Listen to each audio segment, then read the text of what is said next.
Hello everyone, তোমরা সবাই কেমন আছো? আশা করছি তোমরা অনেকেই সুস্থ আছো আর সাবধানে আছো। আজকে আমরা কোথায় যাচ্ছি বলো তো? আজকে একটা খুব সুন্দর জায়গায় যাচ্ছি। তো সেই জন্য এদিকে আমি, মা, বনু তিনজনে এখন স্টেশনে দাঁড়িয়ে আছি। তো দাদাই ওইদিকে আসছে আর পাপা কিন্তু অনেকক্ষণ আগে চলে গেছে। তো চলো তাহলে যেতে যেতে তোমাদের সঙ্গে কথা বলি। আর এদিকে মায়ের ফাইনাল লুকটা তোমাদেরকে আর দেখিয়ে দিই। মাকে আজকে খুব সুন্দর লাগছে। আর এদিকে বনুকেও তোমাদেরকে দেখিয়ে দিলাম। আর এদিকে দাদাইও চলে এসেছে টিকিট কেটে। তো চলো তাহলে যাওয়া যাক। আর এদিকে দেখো আমাদের ট্রেনও চলে এসেছে। এই যে এখন আমরা ট্রেনে বসে পড়েছি। আর চলো স্টেশন তো ছেড়ে এখন যাচ্ছি মেছেরায়। তো খুব সুন্দর জায়গায় যাচ্ছি। তো তোমাদের সঙ্গে যেতে যেতেই কথা বলছি। তো আজকে যেহেতু বৃহস্পতিবার, তো সেই জন্যে আমাদের সকালবেলায় ডিসাইড হলো যে যাওয়ার, হঠাৎ করেই। তো মা বললো যে চল, অনেক দিন যাওয়া হয়নি, তো সেই জন্য যাচ্ছে। আর পাপা অনেকক্ষণ আগে চলে গেছে। এই যে এখন এটা ব্রিজ পার হলাম, এটা বলো তো কোন ব্রিজ? তোমরা অবশ্যই কমেন্টে জানিও। তো আমাদের যাত্রাপথে অবশ্যই দুটো নদী আসছে পরপর। তো তোমাদেরকেও একটু শেয়ার করলাম। এখন কোন নদীটা আসছে অবশ্যই আমাকে জানিও। তো চলো, তোমরা দেখতেই পাবে। আর সেই জন্য স্নান টান করে পাঁচজনে মিলেই যাচ্ছি। আর খুব সুন্দর, পাপা সেখানে পৌঁছেও গেছে। তো চলো যেতে যেতে তোমাদের সঙ্গে কথা বলি। এই যে চলো, ব্রিজটা পার হচ্ছে, অবশ্যই জানিও ব্রিজটার নাম। তোমরা কি গেস করতে পারছো আমরা কোথায় এখন যাচ্ছি? তো আমরা যাচ্ছি মা বরঘুমিমার কাছে, তমলুকে মা বরঘুমিমার মন্দিরে যাচ্ছি।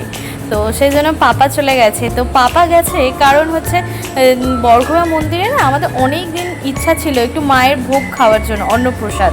তো সেই জন্যই আর কি। আর আমরা কল করেছিলাম তো ফোনে, তো মন্দিরের কমিটিকে ফোন করেছিলাম যে এরকম কুপন কখন থেকে দেওয়া হয়। ওনারা বলেছিলেন সকাল 8টা থেকে 8:30টার মধ্যে কুপন দেওয়া হয়।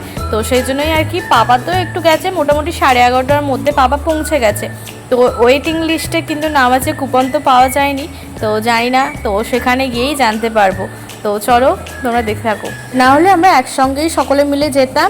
আর কারণ কুট্টুসকেও খেতে দিয়ে যেতে হবে, না হলে ও কী খাবে। আর এই যে এখন চলে এসেছি মেছেদা স্টেশনে। আর এই যে মেছেদা স্টেশনটা এখন তো নতুনভাবে রেনোভেট হচ্ছে, তো কাজ চলছে। এই দিকটা দেখো খুব সুন্দর লাগছে না? তো চলো এই দিক দিয়ে এখন ঘুরে ঘুরে যাচ্ছি।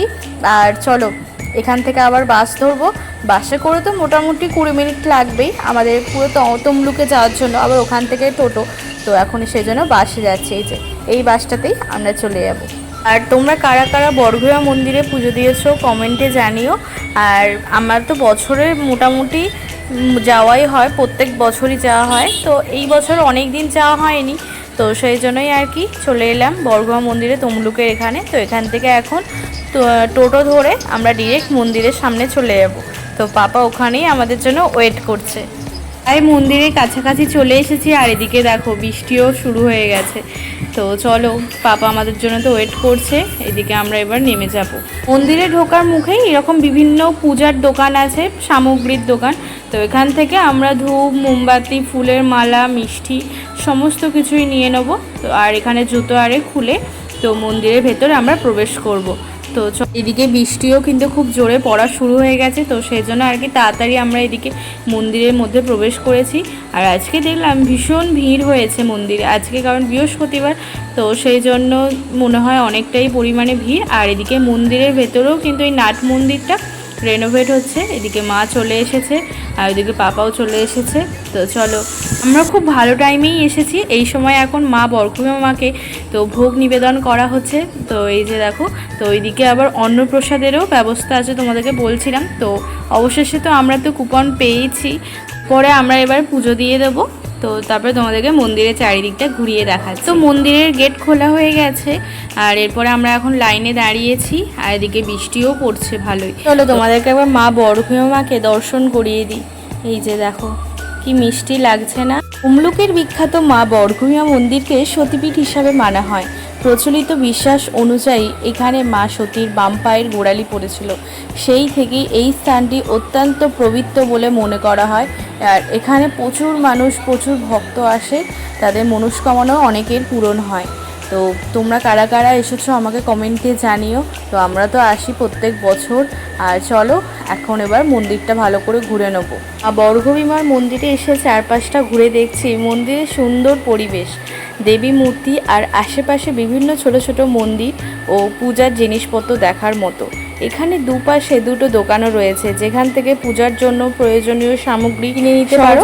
আর আজ মন্দিরে বেশ ভালোই ভিড় হয়েছে, অনেক মানুষ তো পুজোও দিতে এসেছেন।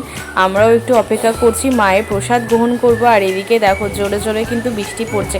আর এই যে গাছটা আছে না, এই গাছে নিচে এখানে বিভিন্ন ধরনের ডুরি আরে বাঁধা হয় মনস্কামনা পূর্ণ হওয়ার জন্য। তো চলো এইদিকে সবাই একটু ধূপ মোমবাতি জ্বালিয়ে দিলাম। আর এদিকে মা আর আমি একটু দাঁড়িয়ে আছি বাইরে, যেহেতু বৃষ্টি পড়ছে, একটু বৃষ্টিটা কমলে আমরা ওইদিকে এখন যাচ্ছি। তো চলো এখন ওইদিকে যাই। ওইদিকে অন্নপ্রসাদ দেওয়াও স্টার্ট হয়ে গেছে, তো চলো যাওয়া যাক। আর এই গাছটার নিচে না খুব সুন্দর একটা গরমকালে তোমরা যদি যাও খুব সুন্দর কাঠগোলাপ হয়। ওই কাঠগোলাপগুলো এত সুন্দর লাগে, ওই গাছের তলায় বসে থাকবে আর একটা একটা করে পড়বে। অনেকক্ষণ আগেই তো অন্নপ্রসাদ দেওয়া শুরু হয়ে গেছে, তো আমরাও সেই জন্য একটু অপেক্ষা করছি। তো চলো ওনারা উঠলে আমরা বসে যাব, এখানে একটু বসেছি। আর চলো অনেকেই অপেক্ষা করছে। তো আজকে মায়ের অন্নপ্রসাদে কী কী রান্না হয়েছে তোমাদের সঙ্গে তো অবশ্যই শেয়ার করব। আর এখানে অন্নপ্রসাদের কুপন প্রাইস হচ্ছে যে 120 করে। তো তোমরা অবশ্যই তাড়াতাড়ি যদি যাও সকাল সকাল 8টা থেকে 8:30টার মধ্যে কুপন কাটতেই হবে। আর চলো এদিকে আমি বনু দাদাই বসেছি, আর ওদিকে মা আর পাপা চেয়ার টেবিলে বসেছে, কারণ পাপারা একটু হাঁটে বসতে পারবে না। তো চলো এদিকে আমাদেরকেও এখন দেওয়া শুরু হয়ে গেছে অন্নপ্রসাদ। আর চলো প্রথমেই চলে আসলো আলু ভাজা, লেবু আর নুন। আর এরপরে চলে আসলো অন্ন, এসেছিলো শুক্তো। শুক্তোর মধ্যে সমস্ত কিছু ছিল, কাঁচকলা, আলু, ডাঁটা, উচ্ছে, বড়ি সব কিছু দিয়ে একটা খুব সুন্দর শুক্তো হয়েছিল। এরপরে চলে আসলো ডাল, তার সঙ্গে কুমড়ো আলুর তরকারি, আর ছিল রুই মাছের ছিল পায়েস আর চাটনি। তো খুব সুন্দর খেলাম। আর এখন তো আমরা এবার খাওয়া দাওয়া করেই টোটোতে বসেছি। তো এবার এখান থেকে চলে যাবো বাড়ি, কারণ বিকালের মধ্যে আমাদের পৌঁছাতে হবে। ওদিকে কুট্টুস আবার একা আছে। তো এখান থেকে এখন এসেছি বাস স্ট্যান্ডে, তো এখান থেকে বাস ধরবো, মেছেদা যাব, আবার মেছেদা থেকে ট্রেন ধরে ডিরেক্ট বাড়ি। তো খুব সুন্দর কাটলো আজকে সকাল থেকে এই বিকাল পর্যন্ত। এদিকে মা আর সবাই এখন পান খাচ্ছে। তো চলো এবার যাওয়া যাক। এদিকে তো এখন আমরা বাসে উঠে পড়েছি। এদিকে মা আমি বসেছি, পেছনে বনু আর দাদাই, আর ওদিকে পাপা বসেছে।